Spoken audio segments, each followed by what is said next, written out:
All right, it's time for us to go ahead and get started. If you want to turn to James chapter 4, that's where we'll be at here in just a minute. I'll also be looking at Galatians chapter 6 and a few other places as well.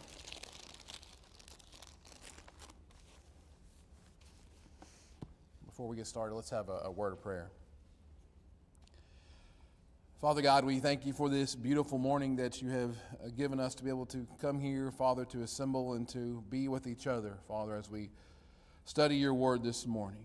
Father, help us to open up our hearts, Father, to what we're going to study this morning, to meditate on the things that we're going to learn, Father, or relearn all over again. Father, help us to always be students of your word, Father, to always have room in our lives to grow, Father, to know your word better, Father, to grow in our relationship with you. Father, we thank you for everybody here in this room, all the students that are in different rooms and teachers as well, Father, throughout this building. We thank you for their willingness to come here, Father, their desire to grow. Father, we know there's also many who are traveling during this time of year. We ask that you be with them, Father, wherever they may be, that you may bring them home again to us. And Father, most of all, we thank you for your Son. It's in his name that we pray. Amen. All right, we're going to get into James chapter 4. And I looked through the thing. I probably should have put this before the class Mike had. It made more sense when I look back on it. I think it would have made more sense to put this at the beginning of that. But it's going to work right here okay. We talked about the fact that in the introduction of this class, there's a couple ways you can do, you can sin. Now, there's three different kinds of sin, but we talked about the different types as far as there's the omission and commission, and Jeff did a really good job about explaining how one can really be the other if it's just one little thing that turns in it. It really is. I like how he thinks through stuff like that. And what Mike taught through last week, I was able to hear most of that class. Did again a really, really good job. And we'll even talk a little bit about Luke 10 today.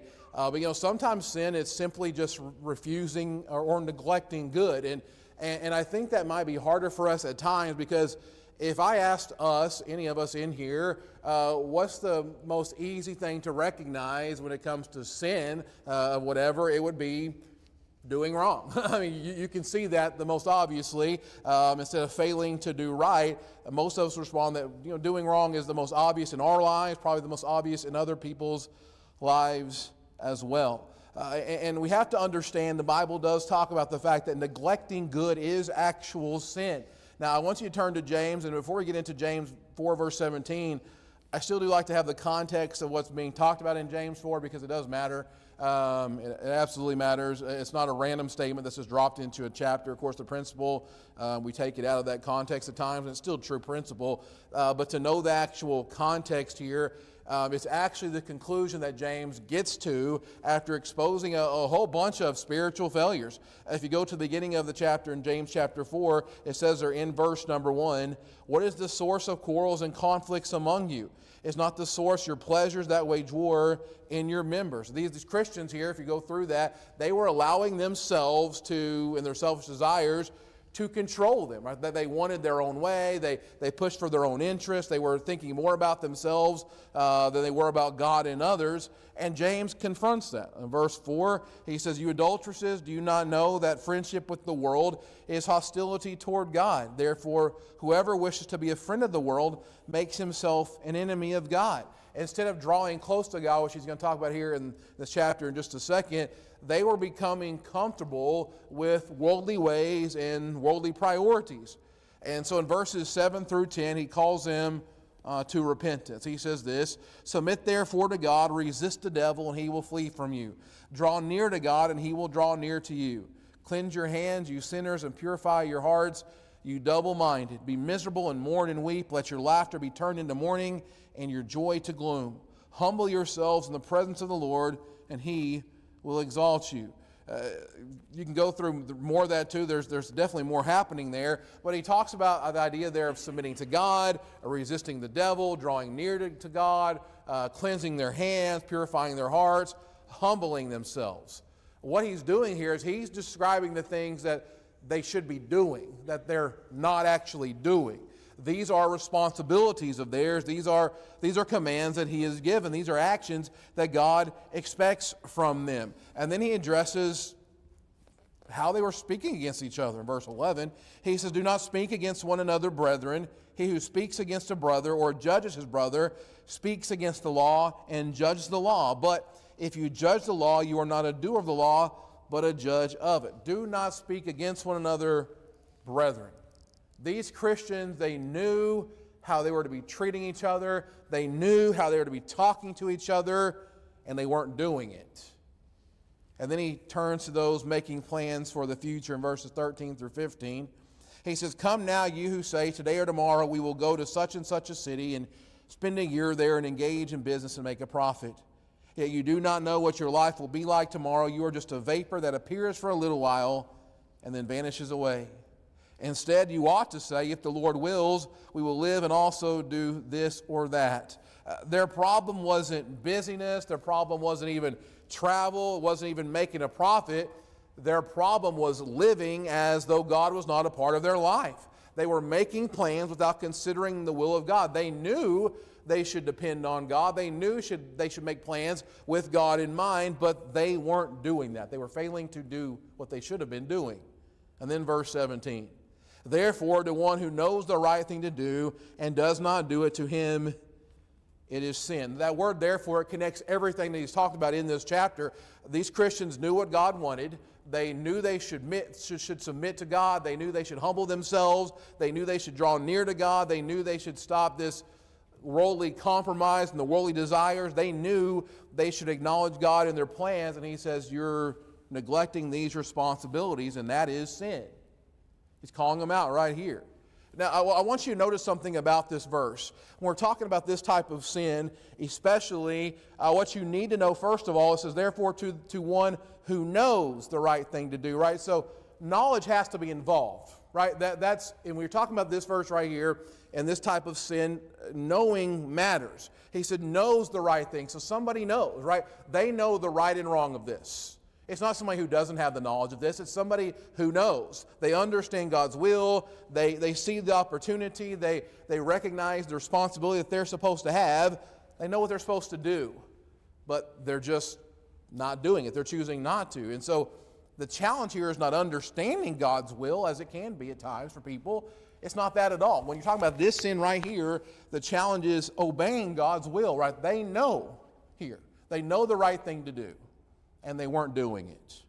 But also I would tell you that ability is implied. I think that we have to talk about that, right? Ability matters in this too. The verse assumes the person can do something, right? Maybe there's a thing, you know the right thing to do, but maybe you do not have the ability to do that thing. This, I think, implies the ability that you have to do it. He's not talking about a situation that's beyond our control. He's talking about things that you can genuinely accomplish, right? Not things that are going to be too complicated for us to do. Responsibilities that are within our ability, that are within our reach to do. Opportunities that God places before us that he does all the time. Moments where we could act, moments where, we should obey and we just choose not to. And so the issue here is not inability, it's willingness. So you have to have the knowledge and you have to be able. But then he still calls this sin. Therefore, to the one who knows the right thing to do and does not do it, to him it is sin. And again, with this type of sin, many people would just say, well, I didn't do anything wrong. Right? That's the danger with this type of sin. And yes, you're right. You didn't do anything, you didn't proactively do anything wrong. You didn't actively do something wrong. From a human perspective, that sounds reasonable. In fact, we may even ask, what wrong did I do if I did wrong here? And God says, instead, what right did you fail to do? And that's just the flipping it around, right? That's all you have to do is flip it around just a little bit and it changes everything. James says that failing to do what is right can be just as sinful as committing what is wrong.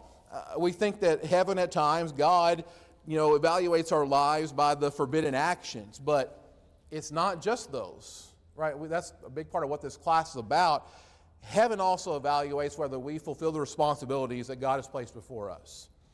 And it may be harder for a lot of us. This may be harder. I think we have the tendency to do good, but we want to do good. I think it's, we're good with that, but I think other things can get in the way at times. We can avoid, the danger in this again is we can avoid a number of those outward type of sins, the ones that we would commit, and still be guilty because we just neglected what God wanted us to do.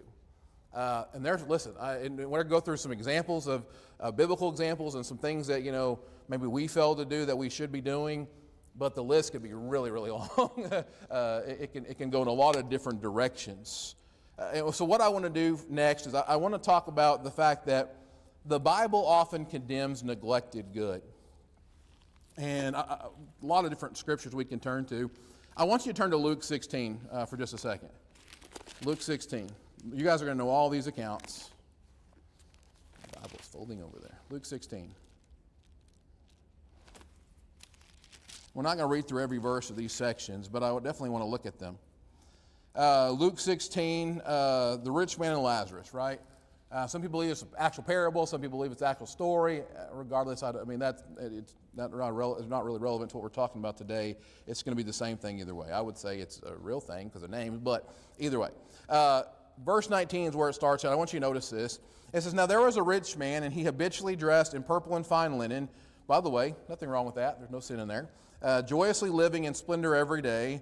And a poor man named Lazarus was laid at his gate, covered with sores. Verse 21. "And longing to be fed with the crumbs which are falling from the rich man's table. Besides, even the dogs were coming and licking his sores." So again here, we see something happening, and we're going to find out exactly what's going on in just a minute. But if you notice the setting here, right? Lazarus was not across town. He was right there, right? So with the rich man encountered this guy every day. Lazarus wasn't hidden. It wasn't unknown that he needed help. It was very visible when you looked at him that he needed it. He was at the rich man's gate every single day the rich man saw him. Every single day the rich man had opportunity. And by the way, he's rich. He has the resources to help. But he just walks past him. And so when you look at this, the rich man is not condemned for any doing of wrong or because he possessed wealth. In fact, I think if you go back and you look through the Bible at all the people that we look at that we hold in high regards, Abraham was wealthy. Job was pretty wealthy. He lost it all, but he gained it back more than he had before. Many faithful servants of God were wealthy. The problem was here that he saw this need every day, and he had the ability to help, and he never did anything with it. Ever. Could he have been compassionate? Yes. Could he have showed him some mercy? Sure he could have. Yet he neglected the very good he could have done. This is exactly what James is describing. And we can go on and read more of the text there. It says, "Now the poor man died and was carried away by the angels to Abraham's bosom, and the rich man also died and was buried. In Hades he lifted up his eyes, being in torment, and saw Abraham far away and Lazarus in his bosom." Why is he where he is? Is it because he was doing some great sin, or is it he just didn't do good? In Hades he lifted up his eyes being tormented, saw Abraham and Lazarus. And he cried out, verse 24, and said, "Father Abraham, have mercy on me, send Lazarus so he may dip the tip of his finger in water and cool off my tongue, for I am in agony in this flame." But Abraham said, "Child, remember that during your life you received your good things, and likewise Lazarus bad things, but now he is being comforted here, and you are in your agony. And besides all this, between us and you, there is a great chasm fixed, that those who wish to come over from here to you will not be able, and that none may cross over from there to us." And he said, "I beg you, Father, you send into my father's house, for I have 5 brothers, in order that he may warn them, so that they will not also come to this place of torment." And you can go on and read through the rest of that there. But the whole point of this is, it wasn't that the rich man was doing any major wrong. It just shows in the fact in his life that he wasn't doing good when he could have. We're just as guilty of that at times. We can go to Luke 10. Mike talked about this. I don't want to get into this too much, but I think we could turn there and look at it because it's still, you're talking about loving others, failing to loving others, and failing to do good. They certainly connect to each other. Luke chapter 10. So I won't read through too much, just a few verses of it. Parable of the Good Samaritan is probably, again, the clearest illustration of sin of omission in the Bible. You know the story. He might talk about. You got a Jewish man here. He's attacked by robbers. He's beaten. He's stripped. He's left half dead. And then Jesus introduces into the story in verse 31 a priest. It says, by chance a priest was going down on that road, and when he saw him, he passed by on the other side. All right? He just saw the guy needing help. Goes to the other side instead. Verse 32. Then comes a Levite. Likewise, a Levite also, when he came to the place and saw him, passed by on the other side. So you see there, both of those. The text repeats that they saw him. So they knew he needed help. They had the opportunity to do help, and instead of helping, they go away from him, right? They go the other side. So this wasn't ignorance. This wasn't a lack of awareness, like they just didn't. Listen, sometimes you just don't see people. Every time the kids will say, well, did you see that person over there sitting over there? I'm like, I never saw him. I just never saw him. That was not what's going on here. They saw. They know that there's a need, but they chose something else instead. And again, you can imagine their excuses. Well, I'm busy, or, with the Levites especially, priests, I could become unclean, right? There's going to be blood involved. Maybe I could become ceremonially unclean. Somebody else is going to help. This isn't my responsibility. But through that entire parable, the story there, Jesus condemns them. There's no doubt who's the wrongdoer in that story. Now you have the Samaritan is the one who is kind of the hero of the story. It's because he did what they failed to do. Like Mike talked about, he loved others, right? He loved them. He did what he knew he was supposed to do here. The difference wasn't knowledge. The difference was an opportunity. They both had the knowledge that they should do something. I think that's a natural knowledge we have. When you see somebody beaten up on the side of the road, right? Then somebody should help that guy. I think most of us would understand that have any brains at all. We could see that, and that I should help the person.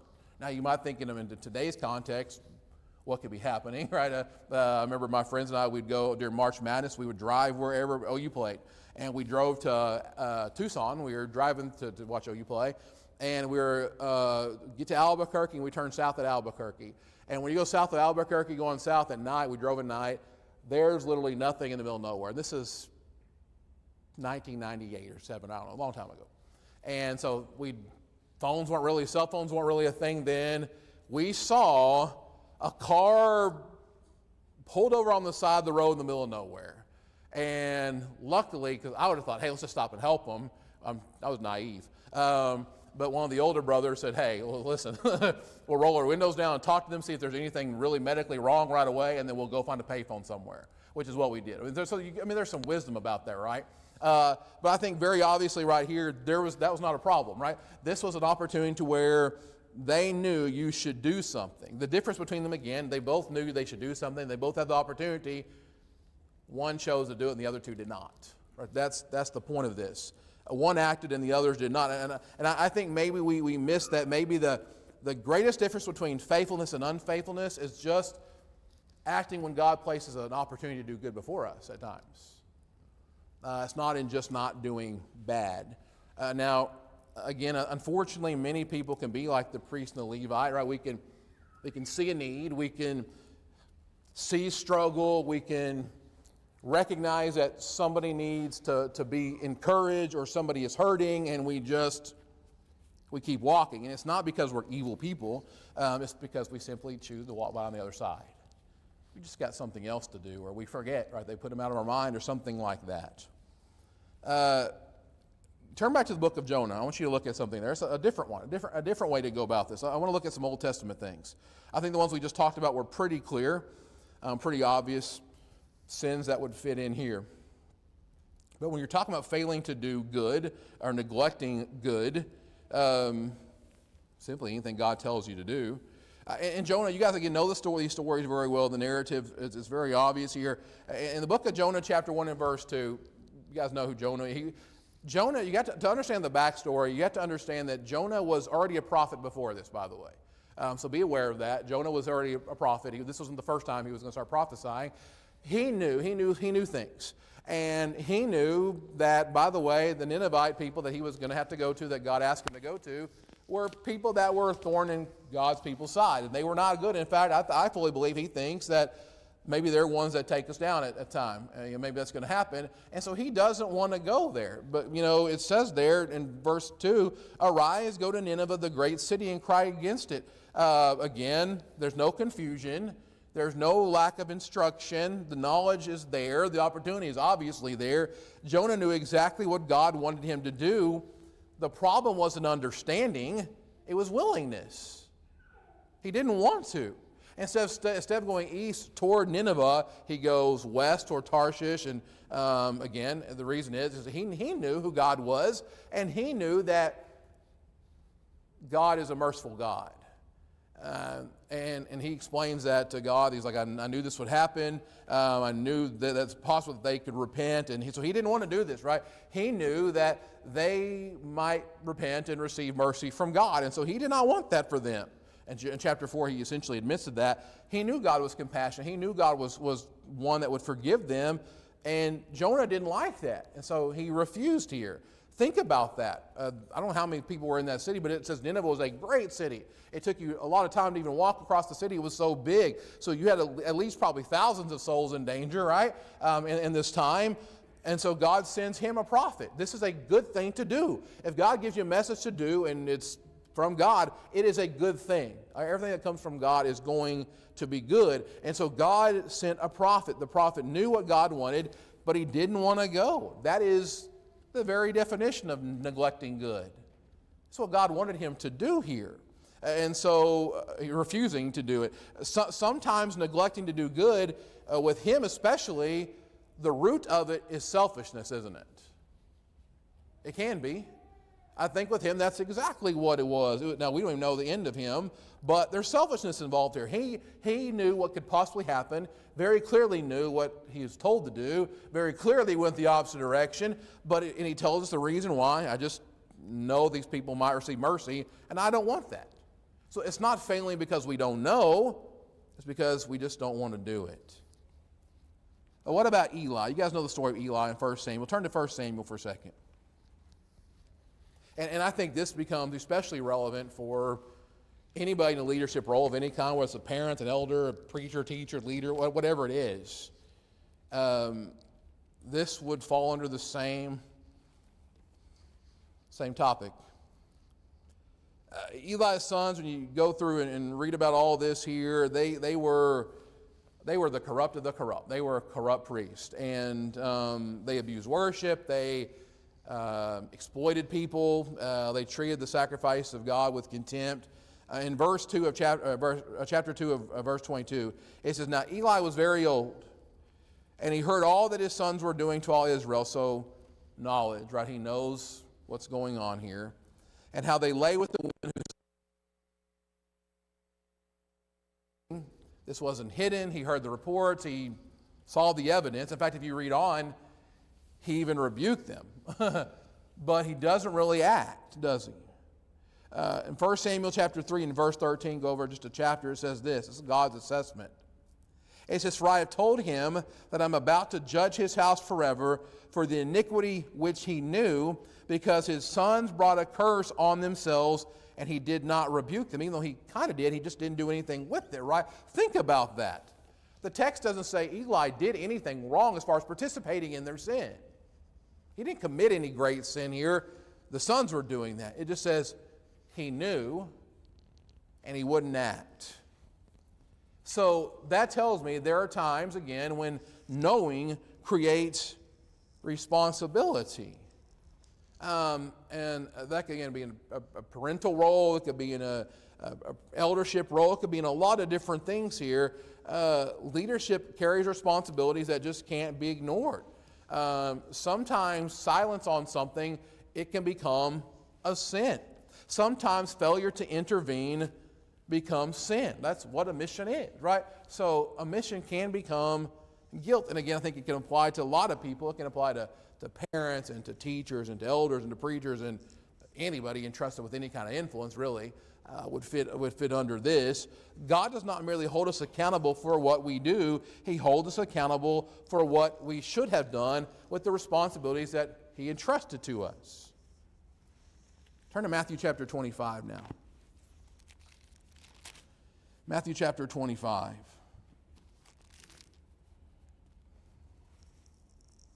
And we'll look at verses 14 through 30.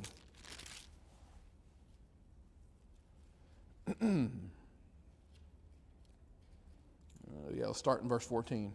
Matthew chapter 25, verse 14. It says, "For it is just like a man about to go on a journey who called his own slaves and entrusted his possessions to them. To one he gave 5 talents, to another 2, and to another 1, each according to his own ability, and he went on his journey." Verse 16. "Immediately the one who had received the 5 talents went and traded with them and gained 5 more talents. In the same manner the one who had received the 2 talents gained 2 more. But he who received the 1 talent went away, dug a hole in the ground, and hid his master's money." So you got these servants, right? And master entrusts these talents to his servants. And 2 of them, they go to do something with it immediately, right? They're going to do something good with what they've been given, with the opportunity and the responsibility that they have. They're going to use it. They're going to go do something. And are there results? Yeah, there's good things that come from it. And then you have the 3rd servant who received the 1 talent. He went away and he just digs a hole in the ground and he hides the money.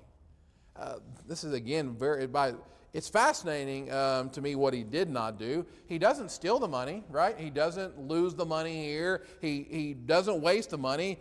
He just doesn't do anything with it. Verse 19. "Now after a long time, the master of those slaves came and settled accounts with them. The one who had received the 5 talents came up and brought 5 more talents, saying, 'Master, you entrusted 5 talents to me. See, I have gained 5 more.' His master said to him, 'Well done, good and faithful slave. You are faithful with a few things. I will put you in charge of many things. Enter into the joy of your master.'" Verse 22. "Also the one who had received the 2 talents came up and said, 'Master, you entrusted 2 talents to me. See, I have gained 2 more talents.' His master said to him, 'Well done, good and faithful slave. You are faithful with a few things. I will put you in charge of many things. Enter into the joy of your master.' And the one also who had received the 1 talent came up and said, 'Master, I knew you to be a hard man, reaping where you did not sow and gathering where you scattered no seed. And I was afraid and went away and hid your talent in the ground. See, you have what is yours.' But his master answered and said to him, 'You wicked, lazy slave, you knew that I reap where I did not sow and gather where I scattered no seed. Then you ought to have put my money in the bank, and on my arrival, I would have received my money back with interest.' So he's like, I didn't ask you to do anything great. You could have thought a little bit about putting it in the bank and getting a little bit of interest, right? And we don't gain that much. It takes a lot of money to gain a lot of interest in the bank, right? You're not going to get much. But you're going to get something. It's better than not getting anything at all. Therefore, it says, verse 28, 'Take away the talent from him and give it to the one who has the 10 talents. For everyone who has, more shall be given, and he will have an abundance. But from the one who does not have, even what he does have shall be taken away.'" Notice this part right here. It says, "Throw out the worthless slave." I think that's interesting that he calls him that. "Throw out the worthless slave into the outer darkness, in the place where there'll be weeping and gnashing of teeth." Again, what major wrong did he do? Wasn't anything great, right? You look at it and say, man, that's an evil thing that he did there. He just didn't do anything. He didn't do good with what he was given. So the master returns, and the servant just says, "I kept it safe." Now, people, again, it was harmless. Hey, listen, it's yours. You have back what you gave to me, right? You have back the same thing that you gave to me. Nothing wrong was done here. But the master calls it wicked. Why? Why does he call it wicked? Tell me, why does he call it wicked? He failed to do good. God entrusted him with something, right? The master entrusted him with something. In the same way that God entrusts us to do something, God expects faithful people to use what he entrusts us with for good. Just as much as he doesn't want us to do bad.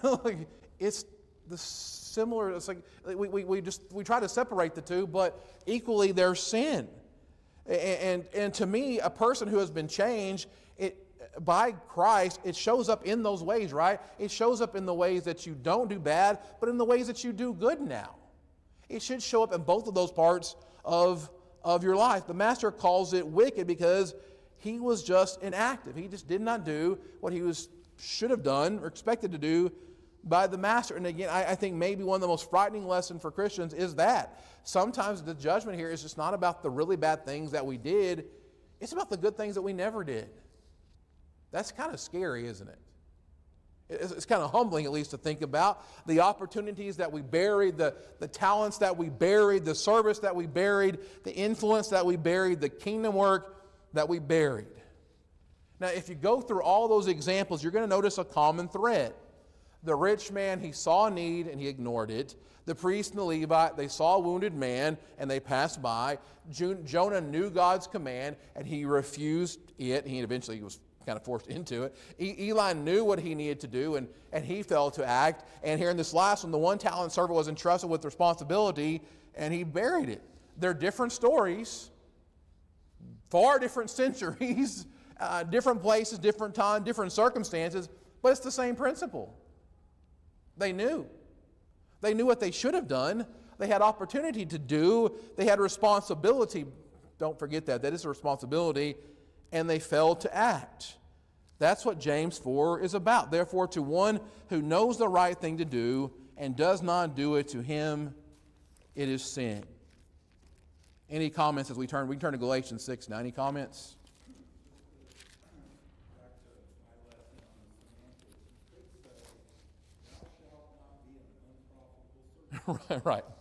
Right. Yeah. It's just word use, right? Yep. That's how it's worded for us. What we call it. Yep.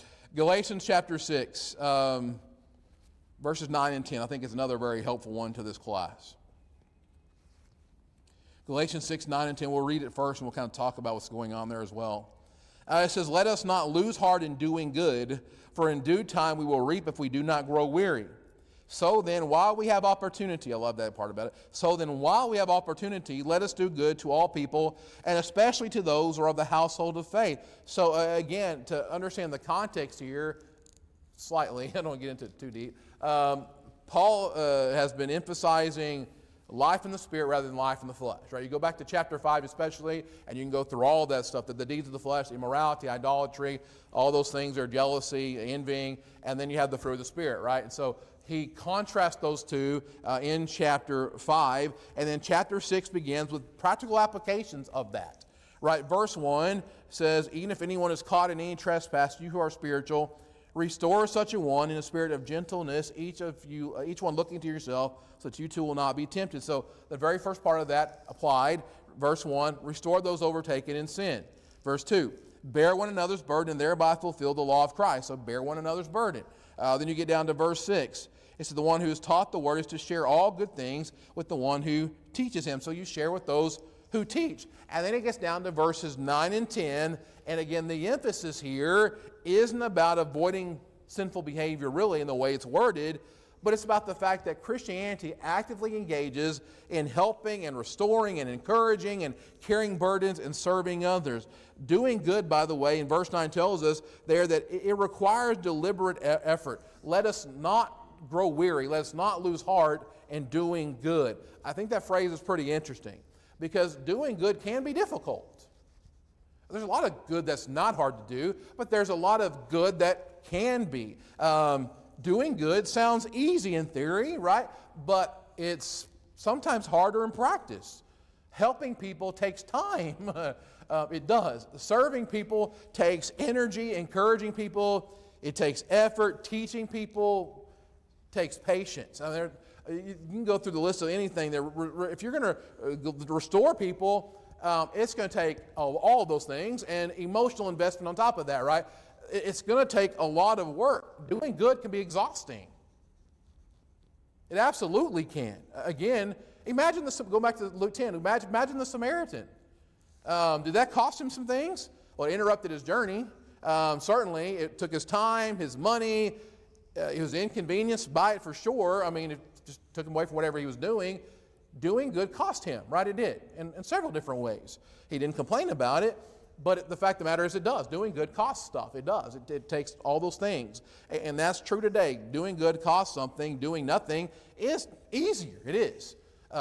It's harder if you have a conscience trained by God to do good, but it's easier to just say, I don't have time, I don't have money, I don't have the emotional investment time to put into this person, and so I'm just not going to do it. I think at times, it's interesting here, he says, let us not lose heart in doing good or grow weary.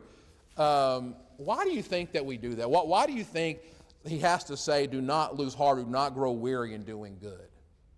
Why is it that we do grow weary in doing good?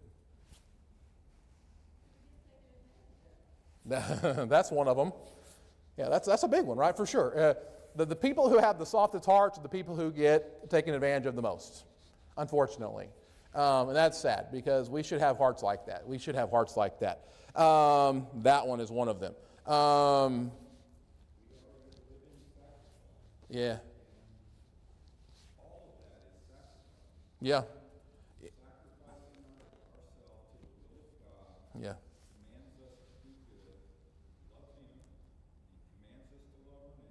Yeah. Yeah.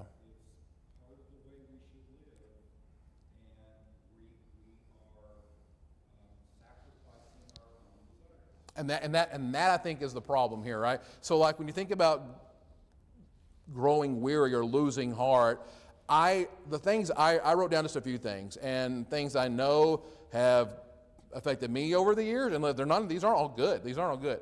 I know a lot of people, when they do good, there's a lack of appreciation, right? Like you help people and and you're not doing it for the appreciation, but that part can bother you. Or the fact that maybe you get burned out, or like you said, like Anita said, you're disappointed because they don't do anything with it, or they use things against you, or whatever it is, and they walk right down to the corner and do whatever they were going to do, something different than they said they were going to do, right? Or whatever. The discouragement, to me, it can be, you just don't see visible results, right? You do good, you do good, you do good, you do good, and you don't see anything tangible happening.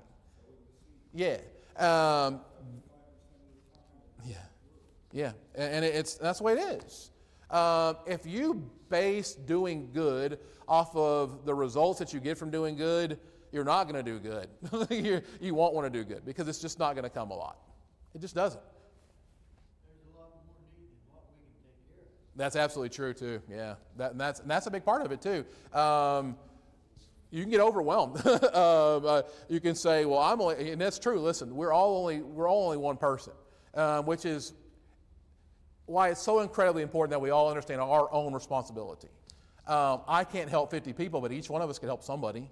And I can do as much as I can do, and you can do as much as you can do. But you can only do so much. You can't help everybody, right? If I have 20 people, when we would do door knocking for Bible studies, I would say, listen, having 50 Bible studies lined up is great, but you've got 2 people here. How is that going to work out when you've got 48 people that are being ignored? If you're doing individual Bible, you have to have people who are willing to understand what needs to be done, right? You have to have responsibility, mindset, that here's what I need to do, and understand that, like you said, 75% of people, and it feels like more, but that's what we see in the parable, right, aren't going to do anything with it good. And in fact, it may be bad that they do with it, and that's discouraging, or you don't see anything. But it tells us there that in due time we will reap if we do not grow weary. There is something good is going to come from it, right? You don't see it in the moment, but something good is going to come. One reason Christians quit doing good is they just don't see the results. You teach someone and nothing changes. You teach them again and you don't see anything changing. You encourage someone and you see nothing different. You help someone, they just do whatever. You pray, you wait, you serve, you do all these things, and you feel like nothing is happening at all.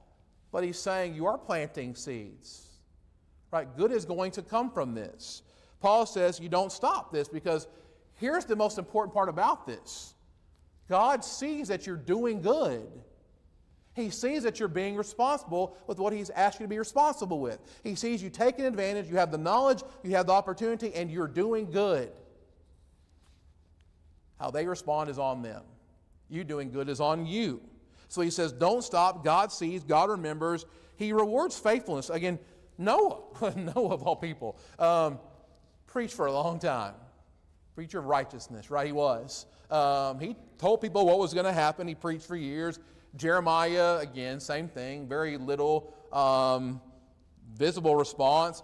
Jesus.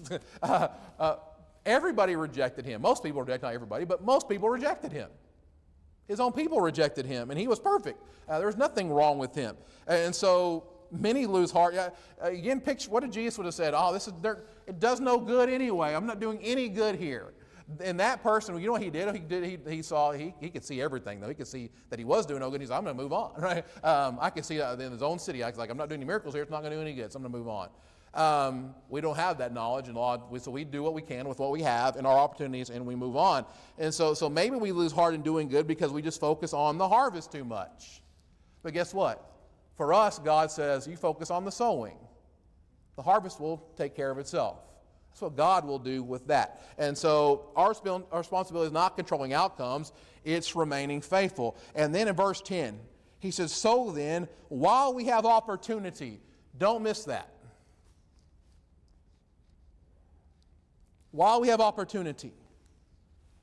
An opportunity is temporary. An opportunity does not last forever. Don't miss that. That's, I think, really important here. If you know a person needs to be encouraged today, you encourage them today. You don't wait, I'll call them Friday. They need it now. The opportunity is now. A conversation you could have today, you may not have the chance tomorrow. A soul that you could influence today, they could move away tomorrow. They could die tomorrow. You may not have opportunity. A parent will not always have children at home. A teacher will not always have that Bible class, right? It just works like that. A preacher's not always going to have that audience. It's not always going to be there. And so opportunity, it's temporary, but it's one of God's most valuable gifts. When He gives you an opportunity, you take advantage of it because it may not be there very long. If you pray for an opportunity, you be ready for the opportunity. Value that. Because it's temporary. Sometimes the opportunity, it may come back, but sometimes it never comes back. The rich man, he had opportunity after opportunity after opportunity. Yes, Peaches? Well, with opportunity also, I see that now he's young or whatever, but one day he's going to grow old. Yeah. And you won't have that opportunity to go and get it. That's right.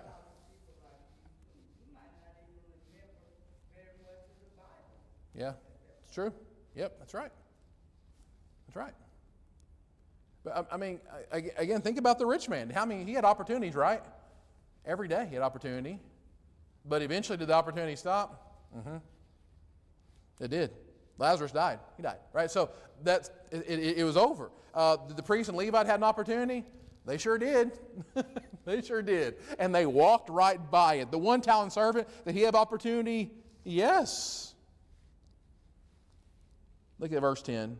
Continue on. So then, while we have opportunity, let us do good to all people. Notice how broad that is. This is not just friends, not just family, not just people who agree with us, not just fellow Christians. We'll talk about that in just a minute. But it says all people. And Jesus taught the exact same thing. You love your enemies. You pray for those who persecute you. You do good to those who mistreat you.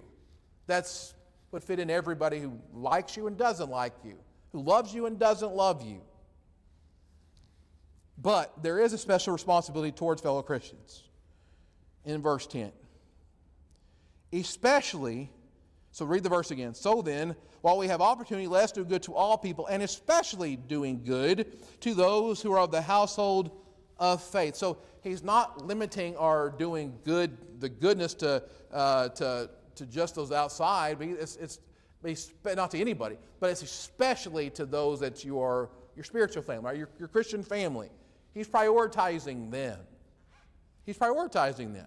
And so just as we have responsibilities toward everyone, you have special responsibilities toward your own spiritual family. That is why the New Testament repeatedly emphasizes things like bearing one another's burdens, encouraging one another, serving one another, praying for one another, loving one another. Because we need it. We're on a different path than a lot of people are. We need a different kind of encouragement, a different kind of love sometimes because we're in a different spot. Now, bringing all this together here, in the last few minutes. James 4:17, Galatians 6, 9, and 10, a lot of those other places that we looked at, the different examples we looked at, again, teaches us that God does not merely call us away from evil. He wants us to actively be doing good. Actively good. The opportunities that are in front of you, actively take advantage of them. Active faith, pursuing right. And so again, a lot of times with Christians, especially when we're younger, we teach, or not when we're younger, when we're teaching maybe our younger people, what you should do, we just tell them, here's what you should not be doing. But you build on top of that. You should do that. That needs to be there. There has to be a balance with what should I not be doing with what should I be doing. They have to both be there.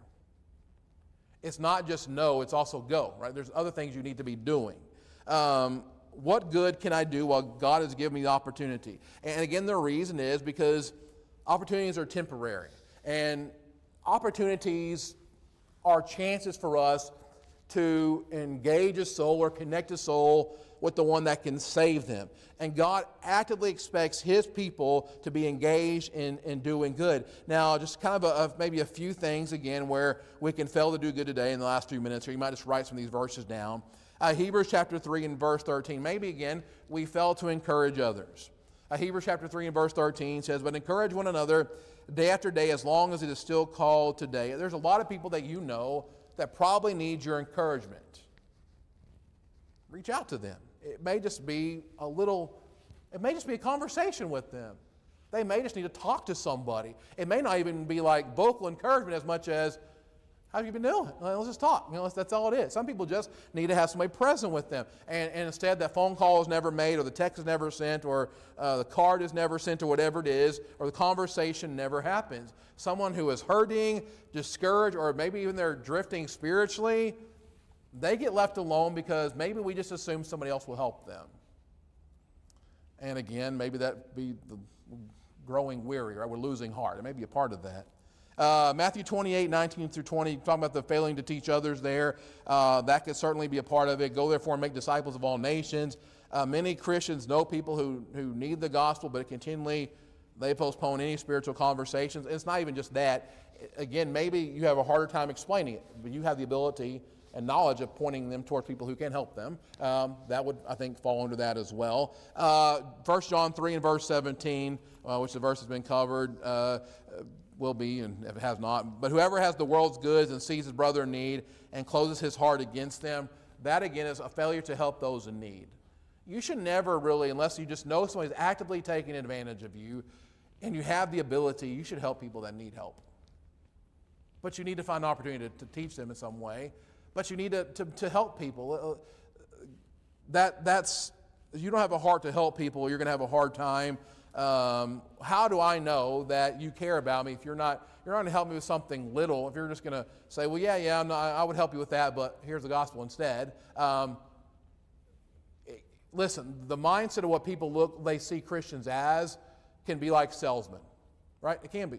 And so be very aware of that. And again, that could be actively because there's denominational people out there doing different things, and they kind of make it feel like that. But if you see somebody in need, you help somebody in need. Galatians 6 and verse 1, we already mentioned it.